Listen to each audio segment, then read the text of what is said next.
브리니 턱!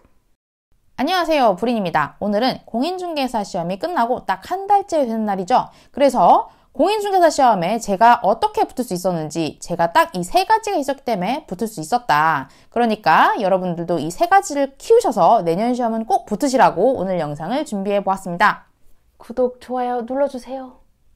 단기 합격에 필요한 세 가지를 말씀드리기 전에 제가 어떻게 그 세 가지를 습득할 수 있었는지에 대해서 그 배경을 살짝 설명해 드리려고 해요. 사람들이 그렇게 얘기를 하잖아요. 오, 영상을 보니까 너무 똑똑하시다. 단기 합격 할만하시다. 그러면 제가 원래 그렇게 똑똑했을까요? 원래 그렇게 똑소리 나게 잘했을까요? 그게 절대 아니라는 거죠. 그리고 또 한 가지 많이들 물어보시는 게 어떻게 그렇게 시험에 나올 것만 콕콕 집어서 요약을 잘하세요? 라고 하시는데 그건 제가 시험에 무척 많이 떨어져 본 사람이라서 그렇습니다. 제가 회계학을 전공하고 나서 한 4년간 대학 졸업 후에 회계사 수험 생활을 했었어요. 그런데 계속 한두 문제 차이로 계속 떨어지는 거예요. 그냥 아예 공부를 못하면 포기라도 할 텐데 이게 진짜 아깝게 하나씩 떨어지니까 뭐 저도 포기가 안 되고 저희 집에서도 포기가 안 되고 계속 그러다 보니까 4년이 흐른 거죠. 그렇게 하고 나서 나이가 한 30이 되고 나니까 이게 어떤 게 생기냐면 인생의 절벽 위에 서 있다 이런 절박감이 생겨요. 사실 생각해보면 회계학을 대학 때도 공부를 했었고 대학을 졸업하고 나서도 4년간 회계사 시험을 준비했다는 건 20대에 가장 황금 같았던 시기에 6, 7년 이상을 회계학에 쏟아부은 거죠. 그런데 이제 더 이상 회계 쪽으로 일을 하지 않고 나는 공부를 더 이상 하지 않겠다라고 한다는 건 전혀 다른 분야에 진출하는 것이기도 하지만 20대에 가장 황금 같았던 시기 6, 7년이 그냥 허송세월로 끝났다 이런 얘기이기도 해요. 그런데 공인중개사 시험을 준비하시는 많은 분들이 원래 부동산 업계에 있던 분이 아니실 것 같고 그리고 부동산에 새로운 발을 디디면서 공인중개사 시험이 여러분들 인생의 첫 시작이 되는 분들이 굉장히 많을 것 같아요. 그래서 제가 느꼈던 그 인생의 절벽 끝에 서 있는 기분인 분들이 굉장히 많을 거라고 생각합니다. 그런데 여러분, 많은 분들이 절벽 끝에서 어떤 생각을 하실지 모르겠지만 저는 어땠냐면 어차피 이 끝에서 내가 죽을 거라면 죽을 각오로 해보고 죽자. 약간 이런 생각을 했었어요. 그래서 그때부터 미친 듯이 일을 했어요. 뭐 회사를 다니면서 죽기 살기로 하다 보니까 그래도 어떻게 자리를 잡을 수 있었어요. 요즘 같은 코시국에 자영업 하시는 분들이나 아니면 회사를 다니시는 분들 다 공감하실 거라고 생각이 돼요. 돈을 벌고 있어도 굉장히 불안해요. 특히 30대 여자 자격증이 없다. 이게 정말 무지막지한 불안감으로 다가오거든요. 그래서 제가 그때 당시에 자격증을 찾아서 인터넷을 막 뒤졌던 기억이 나요. 그때 당시에 자격증 정보를 막 뒤지면서 제 머릿속에 있었던 생각은 딱 하나였어요. 회사 쫓겨나도 굶어 죽지 않았으면 좋겠다. 그리고 내가 전문 지식이 있다는 걸 증명할 수 있는 자격증이 있으면 좋겠다. 그리고 이 자격증이 있으면 결과적으로 나중에는 회사에서도 날 잡지 않을까? 이런 생각이 들었던 거죠.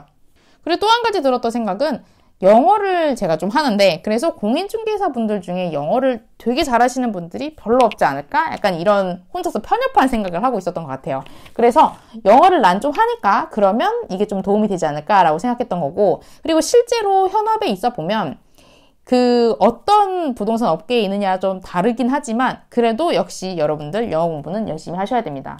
그리고 세 번째로 3개월 내에 붙으면 수강료를 3배 환급해 준다는 이벤트를 보게 돼요. 이게 저한테는 개인적으로 엄청난 동기부여가 됐어요. 뭔가 이게 눈앞에 닥쳐있는 하나의 목표가 있다면 죽도록 열심히 하는 편이어가지고 여러분들도 이런 시험을 준비하실 때 동기부여가 될 만한 것들을 꼭 찾으셨으면 좋겠어요.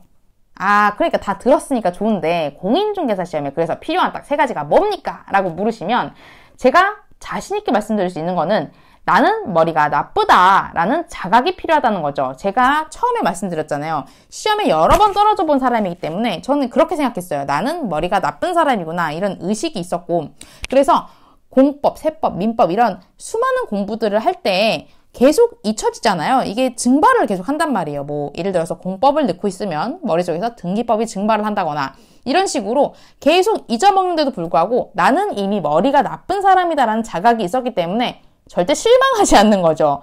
그래서 이렇게 생각을 하셔야 돼요. 머리라는 거는 사실 거대한 깨진 항아리라고 생각을 하셔야 되는 거죠. 여기에 깨진 항아리에 물을 세차게 계속 붓는 거예요. 공법이든 세법이든 민법이든 지식을 계속 쏟아붓는데 여전히 밑에는 구멍이 있기 때문에 쫄쫄쫄 새고 있기는 해요. 그런데 여러분 그거 아세요? 아무리 깨진 항아리여도 물을 정말 세차게 붓잖아요. 그러면 어느 정도까지는 차요. 아니 물론 새고 있긴 하지만 그래도 60점 합격선에는 찹니다, 여러분. 그리고 그 다음으로 필요한 거는 이것밖에 없다는 절박함이 필요해요. 그러니까 사실 공인중개사 시험 말고 다른 거 할 거 많으신 분들은 준비 안 하셔도 된다고 제가 꼭 말씀드리고 싶어요. 저 같은 경우는 저한테 딱 이거 하나밖에 없었기 때문에 죽도록 공부했습니다. 그리고 마지막으로 여러분들이 공인중개사 시험을 준비하실 때 필요한 세 번째는 강력한 동기부여예요.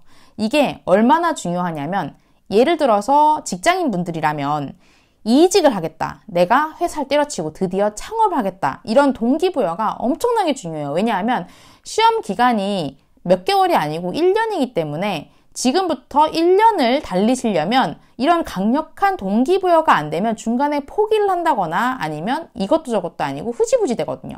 그리고 내 집 마련, 이것도 어떤 분들에게는 동기부여가 될 수 있을 거라고 봐요. 왜냐하면 요즘 같은 경우 부동산 모르면 호구되는 세상이잖아요. 그리고 뭐 아니면 저같이 단기적으로는 수강료 환급이라는 동기부여도 굉장히 파워풀한 효과를 발휘할 수 있습니다.